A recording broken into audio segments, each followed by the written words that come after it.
Welcome to the Magnetic Marketing Podcast. In this episode, we're asking the question, what makes a great info product? Is it simply that it needs to work really well for customers, that it's good information? Dan Kennedy is going to argue that there's much more to that. In this episode, What Makes a Great Info Product, Dan divulges the real purpose of an info product, lays down the criteria for measuring the success, and provides some of the key ingredients that are essential to creating an info product that will sell now and for years to come. Check out part 1 of What Makes a Great Info Product. I don't think there's anybody that has had a bigger impact in the field of direct response than Dan Kennedy. The legend of Dan Kennedy should be ignored at your own peril. They're not really lessons, they're kind of laws that you live by. Dan opened my eyes to what small business marketing looks like. Dan teaches strategic direct response that is timeless. His ripple effect touches people who don't even know his name. The world as we know it was changed because Dan Kennedy became obsessed with marketing. Welcome to the Magnetic Marketing Podcast with your host, Dan Kennedy. We're going to talk about the creation of information product has high value, enduring million-dollar and multi-million-dollar assets. And what goes into them in terms of embedded psychology. What makes products really sell, work, create results for people, keep customers coming back for more? What makes a product a really, really valuable asset? And I want to start sort of by talking about the criteria. I mean, what makes a great information product? So we could measure it, as many people do, purely in terms of sales and revenue. So the product that sells the most, that brings in the most money, may be the best information product, although I would suggest to you that that's somewhat of a narrow and perhaps short-term thinking approach. Probably the opposite would be to consider longevity, how long the product lasts once you've invested all the effort to create it. Another, a favorite of mine, is how good a job that product does at bringing in, attracting, creating, growing, training really good customers. Does the product do a good customer development job? And last, its overall impact and influence. I've been pretty fortunate. I tried to figure it out when we agreed on this topic, how many information products I've created. And I always tell people I'm more prolific than good. So the quantity is actually quite high. I gave up the project after about 20 minutes of roaming around in my files because it was going to take too much time to get the answer to that question. But it is well over 500 that have been created over the span of my career, all the way back to the earliest really awful stuff, to the most recent okay stuff, to a few things that have been really good if you think about that criteria that we just talked about. Some you're familiar with, some perhaps you're not, but I have been fortunate to create some products that have had multi-million-dollar value and have created a lot of good customers and have done a good job of developing those customers. The first one in that category, I'm curious if anybody in here, because this goes back a ways, does anybody in here own this thing? Anybody? Yeah, see, you're all too, oh yeah, well, you don't count. No one else? Just Bill. Okay. See, that goes back a long ways. That product in 1980 and 1981 sold over 3,000 units at between $199 and $399, almost entirely from lead generation advertising, offering a free 8-track, a free audio cassette. A lot of people don't know, by the way, this business actually started with records. And I actually own business and self-help records. And they're both singles and album-size records. The biggest problem with them was the record player bouncing up and down on the car seat. It was hard to keep the needle on. That's only partially funny.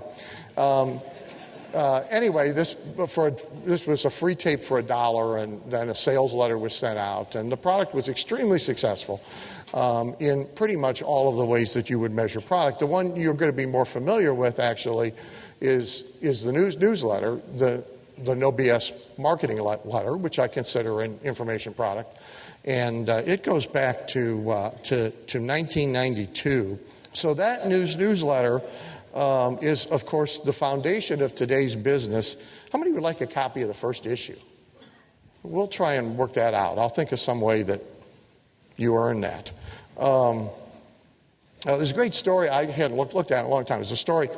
I'm not going to get it right now, but it's a good story. So there's an owl who comes in as a consultant to a frog whose problem is that other animals keep picking on the frog, and he can't jump far enough to get away from them. And the owl studies the whole problem and tells him that the answer to all of his problems is simply to fly, because that solves the bird's problems. And so he takes the frog up to the top of a big building and has the frog fly. And of course, the frog crashes to earth, and as he's lying there nearly dying, he complains to the owl about the advice, and the owl says, "You're complaining about implementation. I'm a concepts guy." A pretty good story, isn't it? It's in that issue. So that newsletter has been around all those years, and the most important thing it did was provide a single place to funnel customers into from wherever they originated. Now for some of you, that's a writer downer. A lot of people's information marketing businesses and their product lines have porous borders. I thought it was interesting that we're requiring passports for people to get into the international session on Sunday morning. You don't need one of those. You don't need any proof to vote in our elections in Arizona. But to get into our session on Sunday morning, you got to have a valid passport.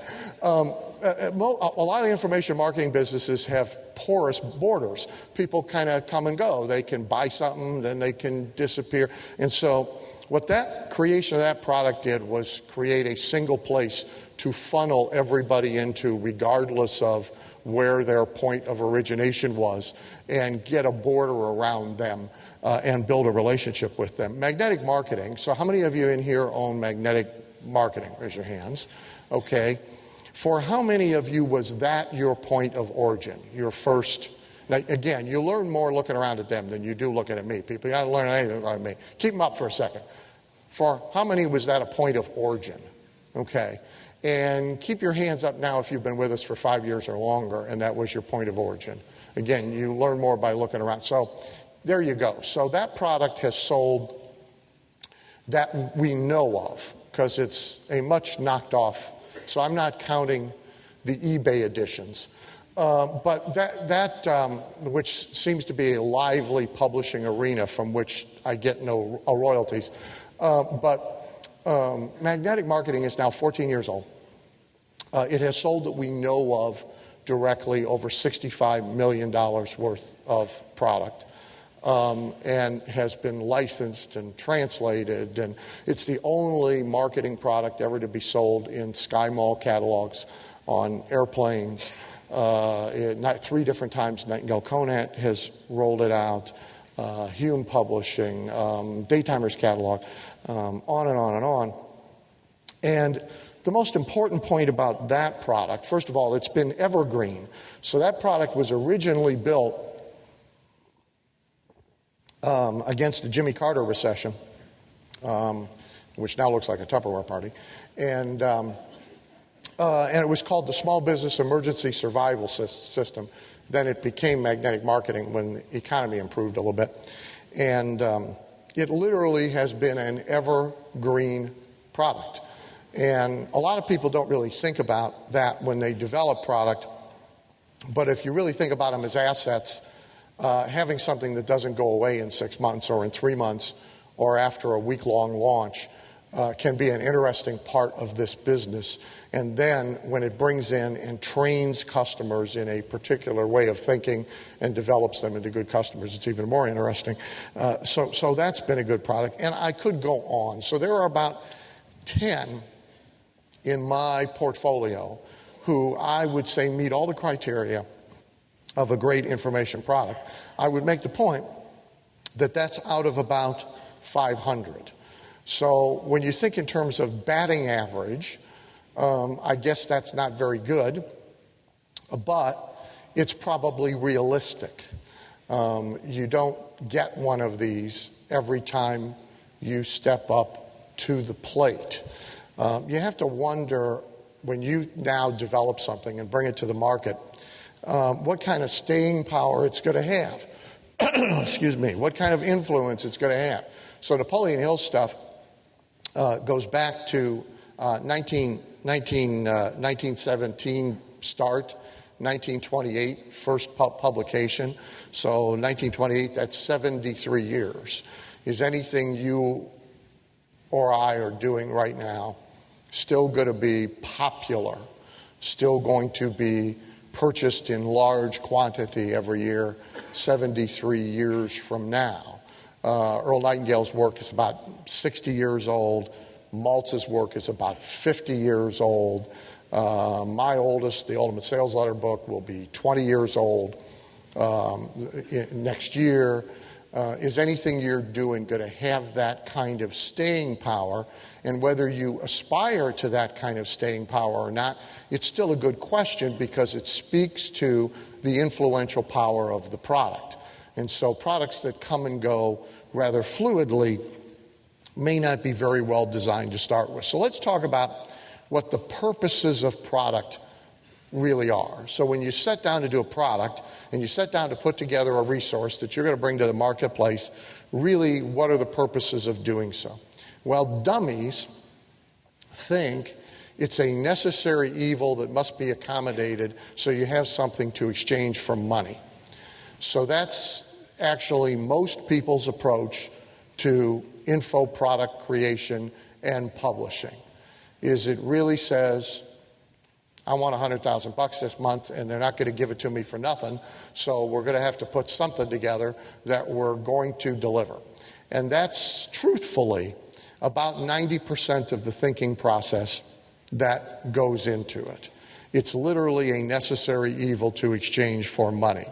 And I would say to you that the more sophisticated information marketer, first of all, views it as a starting point or a furtherance of having customers for life. So they really view it as not only a thing we exchange for money, I'm all for that, but has a relationship development tool as well. Because when you talk about building million-dollar assets, the truth of the matter is the intellectual property has no value without the consumers who wish to purchase it and stay with you after they have purchased A in order to purchase B and in order to purchase C. The asset value actually transfers from product to herd, and if you're just taking the money out of the product and not developing the herd, you're not creating any equity, you're only creating income. So for it to do that, products actually have to serve multiple purposes. So I'm going to quickly take you through what I think are the chief purposes of product. So one is product as persuasion. I think one of the things people don't realize, and I'll use books mostly as examples, even though they are information products. They're not particularly good information products from an economic standpoint, but they're examples we're all aware of, and I'll use books you've all read. So if you take a look at these enduring, high longevity, evergreen books, so if you look at Think and Grow Rich, if you look at Maltz's work, if you pick up Bob Allen's Nothing Down, the original real estate of his line, if you look at these books, you will find that they are really sales letters as much as they are how-to books. They are selling from the very first page to the very last page. And in almost every case, you could swap out the last chapter and you could put a hardcore offer in there that the rest of the book sold, and you wouldn't have to rewrite much of the book. They really are persuasion documents as much as they are anything else. And I would suggest to you that every great information product has part and parcel of what it is and what it does. It sets out to engage in a sales process, and actually even a conversion process of bringing the person from point A to some predetermined point Z of acceptance of an idea, a concept, a philosophy, a buy-in to something. And the great information products are really selling multiple things. One, they are, of course, reselling the product that has already been purchased. So here's a base a lot of people miss. So this is another writer downer for you. Okay, most people think in terms of sell product, deliver product, product gets used. But they forget that in almost every case, there's elapsed time between sell product, deliver product, and use product. Even in an environment like this, if I was selling from the front of the room today and you were leaving at the end of the day with your little bag full of stuff that you bought at the back of the room, very, very, very few are going to start using the product in the car on the way home from the event where they bought it at. There's going to be elapsed time between the purchase of the product and the first use of the product. What happens during the elapsed time? All of the reasons why they bought the product and all the excitement and enthusiasm over having bought the product evaporates. And now they are opening a box, opening a notebook, clicking onto an online course, whatever it is you have them doing, cold. Don't underestimate this factor. That elapsed time has removed the reasons why they bought it and all the enthusiasm for having bought it. I recently enrolled to go to a seminar on December 3, 4, and 5. And I registered from an ad in a trade journal. And it's not an inexpensive seminar. It's about $5,000, plus I'm going to have to travel. And I sort of registered on impulse. I called, saw the ad, picked up the phone, called, gave my credit card, and registered. And that was about a month ago. Other than a little tiny one-paragraph confirmation, I have received nothing since then. Guess who's not going to the seminar? This guy, because I have now talked myself out of it. Okay? The same thing happens with product. Guess who's not going to get into what they bought? Because they're opening it now cold. So one of the things great information product does is it sells the product again in order to restart the interest and the enthusiasm. Right? The second thing it does, guys, if you'll leave the slide up there, I'll take it on and off. Okay? Thank you. So the second thing it does, you can go to me if you like when I take it off. The second thing it does then is it sells important concepts. It sells ideas. The third thing it does is it sells a particular philosophy. Now, this is another thing people miss. Okay? Here's another thing people miss with information products. Okay? They don't create a philosophical base for the how-tos.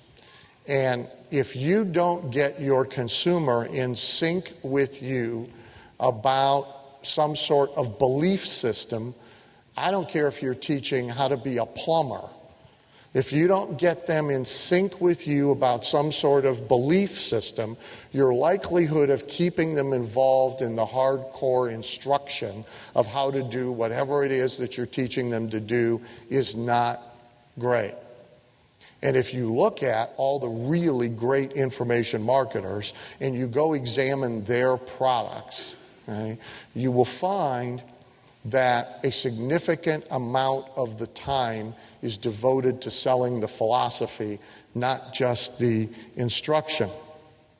Another thing that great products do is they sell opportunity. So they convince this person now that has this product and is beginning to get into it, that they have in their hands an amazing opportunity to transform something.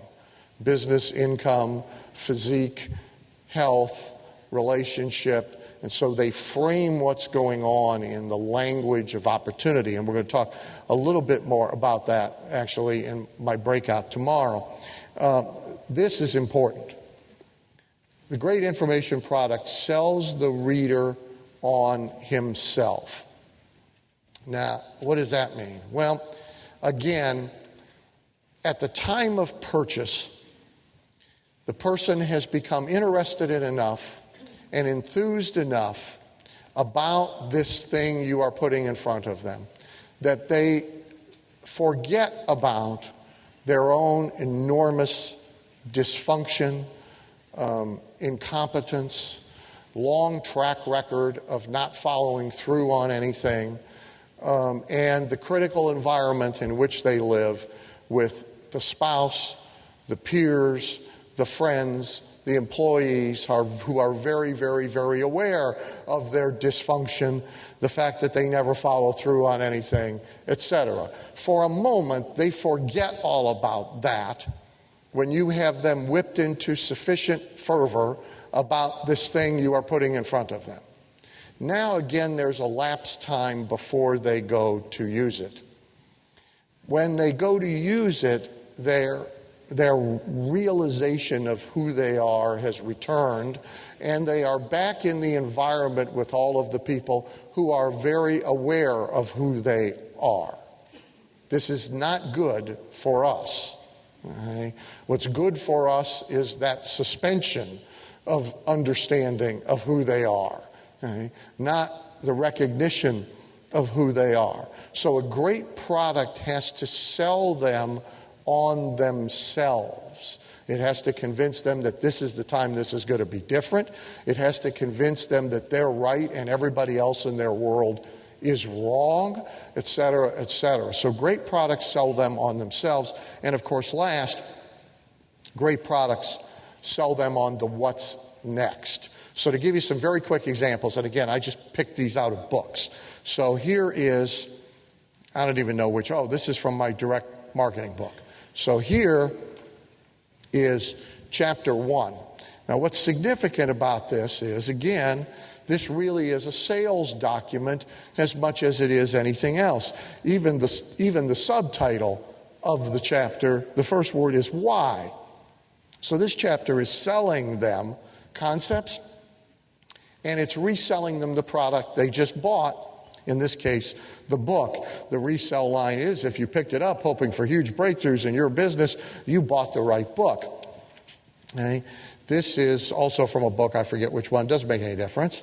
Okay? Again, so chapter 8 is, the title itself is selling the concept. The chapter's about using proof, and then the chapter title is, this is the most important tool for exceptional success in selling. Right? It's selling the concept. Again, here's a chapter 17. This chapter is really about lead generation, but the entire first page of the chapter is a sales pitch for using lead generation. Okay? This paragraph says, for more than 25 years, this method has been adopted, taught, and proliferated in over 200 different sales niches. Then it lists a whole bunch of niches so they can't not find themselves and do the my business is different thing. So that entire page. Now here's a selling reader on himself block of copy. This is from the sales book. I'm just going to read it quickly to you. So understand this is a book about sales for salespeople who generally are maligned, right? Not as maligned as lawyers and politicians, but pretty much close. So to the economy, selling, is the most essential lifeblood. If the economy were required to subsist only on consumer spending done entirely of consumers and businesses' own initiative, only of basic necessities, the entire world would come to an end in damn short order. We could certainly survive a few months of all politicians on vacation, all lawyers on vacation, all teachers on vacation, and just about everybody else but the doctors who cope with our health emergencies and fire, police, rescue, and military troops who safeguard our lives on vacation. But we couldn't survive even a month with salespeople on vacation. America would be in a depression. It would make 29 look like a day at Disney World faster than a mouse click. And that mouse, see, that's... And the rest of the world would follow us off that cliff. Like it or not, if no salespeople sell today, nobody eats by next week. So that paragraph is selling the salesperson his own self-image and his own self-esteem. Why? Because if you leave all that out and just teach selling, you don't have a great information product because it's not going to create bond relationship, et cetera, et cetera. Not only are these good examples, but if you go through these books carefully, and it's easier to see it in a book than it is in a multimedia product, because if you're listening and you're looking and so forth, if you go through the book carefully, you're not going to find, you're hardly ever going to catch me going 2 pages without some persuasion, without some selling. It's not like a page at the back of the book suffices. No, it's interwoven all the way through. And if you get an information product, same thing. You're going to find that the selling is constant and woven all the way through the product. Then the second thing I think that makes a great information product is that it is about something big, okay? Not just its core competency, content, but it is about some big ideas. The most enduring entertainment product as well as information product tends to be about big ideas. Who knows, who is of all the comic superheroes, who's lived the longest and made the most money for its owner? Superman. Yeah, you're absolutely right. That's absolutely correct. By far. Okay. Why? Biggest idea, which they've modified only very recently in a nod to political correctness. But Superman was about 3 things: truth, justice, and the American way. Big ideas. Okay? Earl Nightingale's product was about lead the field. It's a big idea. Tony's original product, personal power. That's a big idea. And you want to wrap your product in some sort of big idea. Magnetic marketing is about a big idea. It's about no more prospecting. It's about no more chasing, no more pursuit. It's about attracting people rather than hunting people. That's a very big idea. And so great information products have wrapped around them and at their core something bigger than 27 ways to sell an insurance policy.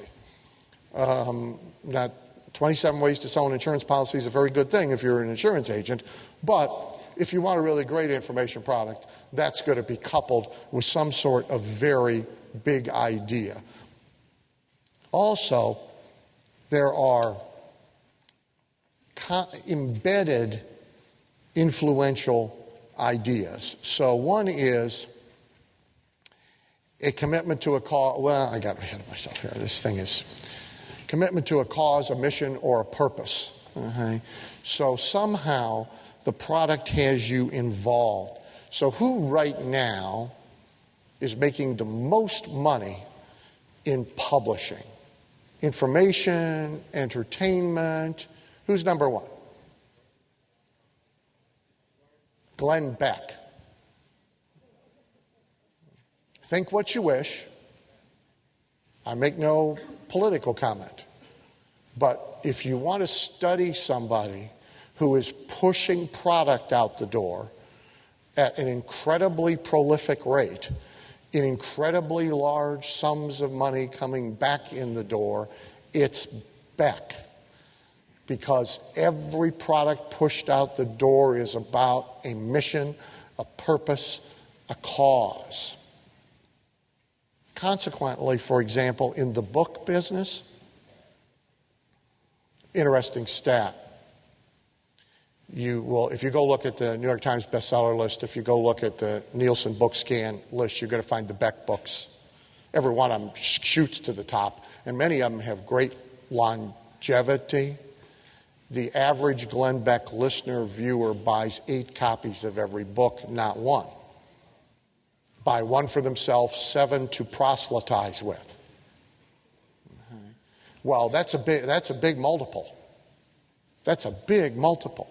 And that is like a hardbound $24.95 book. Not, by the way, a book, you know. This guy is pushing product because of mission. Bonding with the author guru. Product, great information product bonds to the individual. There are rules because what people want more than anything else is certainty. The diet that made more money, that broke all records, and has the second greatest longevity in the diet business, is Dr. Atkins. And so the original Dr. Atkins, again, he's dead and a big conglomerate owns it, and, things have changed. But for the years that Dr. Atkins was promoting Dr. Atkins, the most significant thing about Dr. Atkins was absolutism. No free Fridays, no eat what you want once a week, no exchanging points so you can weasel in a pizza. No. Here's what you eat. Here's what you don't eat. Right? Absolute rules. A version of the 10 Commandments. Think You Grow Rich is 17, the original book, by the way, was called 17 Laws of Success. Covey's 7 Habits of gets close. Everybody's looking for the 10 Commandments. I recently had a fairly long meeting with the CEO of Tupperware, which is, if you don't know it, it's the most successful direct sales company in the world, and they own multiple brands. They own beauty control, cosmetics, and so forth. It's not about plastic pots. And we were talking about the direct sales business in general, but he went actually to the same point that I have made a number of times. He said there's 2 things that people don't really understand about this business, and so most companies screw it all up. He said, one, and the direct sales industry, by the way, went through a phase not too long ago where they tried to move everything out of the living room and out of the hotel ballroom onto the internet. And it just about destroyed a number of big companies, and they all scurried back.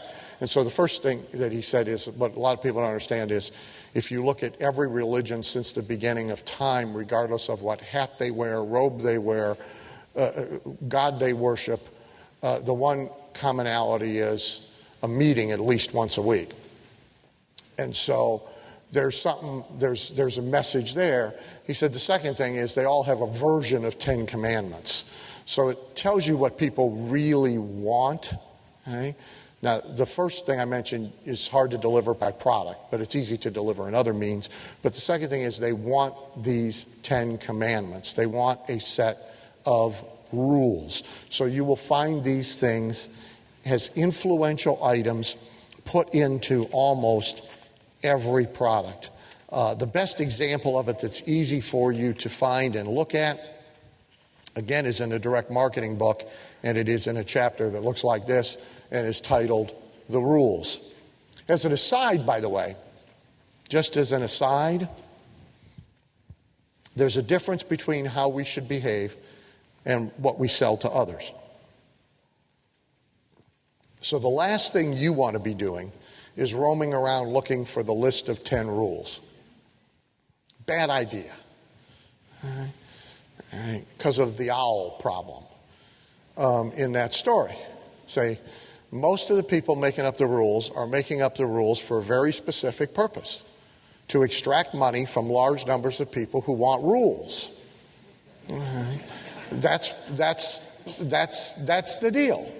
And to think otherwise, so everybody gets in a room and figures out a set of rules. They do it to extract money from a lot of people who want rules. You want to be on the right side of that cash register. You don't want to be on the wrong side of that cash register. So people are looking for simple answers to complex problems. There are no such things. But if you want to build a great product that will satisfy a lot of them, it's a component part really that has to be there. Here are some of the key ingredients, very specific ingredients that you will find in the most successful information products. So one is some sort of a fast start and a small victory. Now again, remember where somebody actually is when they start to use your resource. They were enthused, they're not enthused now. They were confident, they're not confident now. They are feeling buyer's remorse. They are snapping back to the person that they were before they made the purchase. You have a very short period of time before you lose them altogether. The reason why most product doesn't get used, and you should know most product does not get used. Right? Most product still has the shrink wrap on it, and it is on a shelf or it is in a closet. In the old days, when people listened to all this stuff in their cars, it was under their car seats. If you were ever desperate for an audio cassette program, all you had to do was look under a car seat. That's where it was. All right? So most product never gets used. All right? Here's the reason. It's because of this elapsed time between the enthusiasm of purchase and the attempt to use and implement. And by then, they have snapped back to who they are. Okay? So if they don't get some quick victory, sense of victory when they begin, if they don't get a fast start, they will get no start at all. So something has to happen quick. I was talking to Craig Proctor, who I think is here, who's coaching training programs in the real estate industry. Not only number one for many years, but pretty much at the moment the lone survivor. And we were talking about the program that he sells now, and I said, so what happens when they buy, when they join? And he said the first call is the next day. They're all forced on to the first call the next day. Well, that's right. Okay. I invented some years ago for a client the big decal on the outside of the box. Call this toll-free number before you do anything else, so we could get them on the phone and talk to them and give them a motivational talk about the product that had just arrived at their door without even requiring them to slit open the box to get to the motivational message. Because asking them to slit open the box, we're going to lose a bunch of them before they slit open the box. So you want some sort of activation. You want a fast start, you want a fast victory, and you want some sort of activation that occurs very early in the process.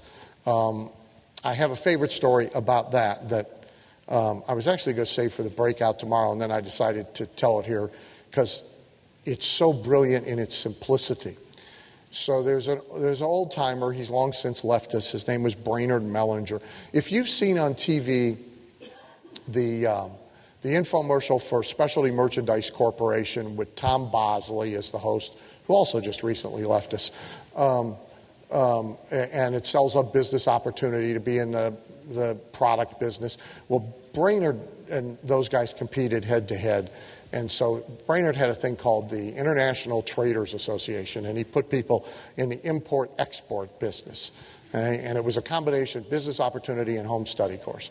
And Brainerd was an old direct sales guy, vacuum cleaner sales guy, which you can take him out of the vac business, but you can't take the vac. The minute you saw the guy, you knew white belt, white shoes, seersucker suit. I mean, and Brainerd was as simplistic as could be. But I asked him one time how bad his refund rate was, because he's selling a home study course, business opportunity about how to be in the import-export business to the great unwashed masses. And I know that between the time that they order that and the time that it arrives at their door by UPS 7 days later, 98% of them have talked themselves, and then the rest of them will talk themselves out of it pretty quickly as they slit open the box. He said, we cut it in half by making sure that we deliver to everybody the day before their whole package arrives, their 500 personalized business cards with the International Traders logo on it and their name and their title, which I forget now, certified import, export, consultant, whatever. He said, because as soon as they got the business cards, they ran around and gave business cards to 8 or 10 or 12 of their friends and relatives because they were still excited about this new status in life. And now that they did that, they really didn't want to back out. They had activated their business. Whether they ever did anything in it or not, cut the refund rate in half. Now, I would suggest you had also increased the number who actually did something with the thing that they bought. So he figured out this activation. Weight Watchers had the buddy system. Right? And so originally, when Gene Nidetech built the Weight Watchers company, they really leaned on every new person as soon as they joined to get a weight loss buddy and bring them to the next meeting, which occurred the same week that they joined. Why? Because once you've involved somebody else, how do you gracefully exit, leaving the person you involved behind? So this activation thing, getting them to do something that obligates them, that gets them more involved, more engaged, as quickly as is possible. This is, I wanted to show you. So here was in magnetic marketing, this is from the original magnetic marketing system. Well, let me show you this first, because we already talked about this. So this was almost at the very beginning of the notebook. And it's really a stick letter. It resells the product that they already bought. Okay?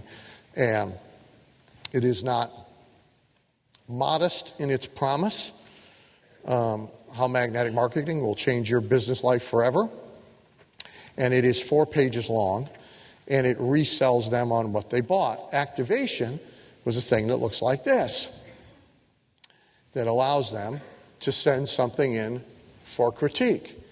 Now, many of you have seen this. Here's something interesting you should know about it. The logical, the smart, the sane thing to do with these, and there were 2 of them, and there was also this free marketing challenge consultation so they can write out a question and send it in. The intelligent thing to do with this is, of course, bank it until you've actually used something in the kit and put together something that would be worth having critiqued. You should know that 90% of the redemption was not that, is not that. As they send something in instantly that they already have, which is awful. They don't do any work in order to send something in that it would be useful to critique. They grab the first thing they have laying around and they attach it to the critique certificate and they send it in. Now, from my standpoint, 2 pieces of good news about that. One, critiques are easy, because it's awful, right? Nothing's easier to critique than crap, right? I mean, it's something good that you have to do a little work at, right? Secondly, it did what it was supposed to do. Immediate use, immediate involvement, immediate activation. There's also a roadmap, how this kit is organized, all right? There are templates. I'm not going to show those to you. So, that second important component part then is what is going to make the product stick, okay? And the best stick letters, whether they are audio, video, print, all of those things combined, whether they're integrated in the product, whether they're sent separately, the best stick letters follow the Halbert format, which is, congratulations, because you bought this, you're smart, you're a superior human being, you're good looking too, and here's all the wonderful stuff that's going to happen to you. And P.S., since you were so smart to buy this, here's something else you might like. All right? Because the best time to sell them the second thing is when they're enthralled with the first thing, which is usually before they actually are required to do any work. So it's congratulations, promises, proof, some testimonials, everything you can do to preempt them quitting. And understand they are on the verge of quitting as they look at the product they bought from you for the very first time. Even the titles, so this was, you're not going to be able to read them, but the one with all the small print over here, tape 1, here's the title. Your Guided Tour to Extraordinary Success Applying Magnetic Marketing to Your Product, Service, or Business. Dan takes you through all the exhibits, documents, and resources. So what this tape was, you talked you page by page, section by section, so you didn't get lost.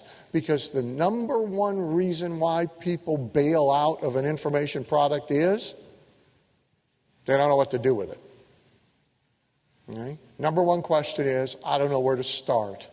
I don't know what to do first. Now, as an aside, don't confuse what should be your behavior with what you sell.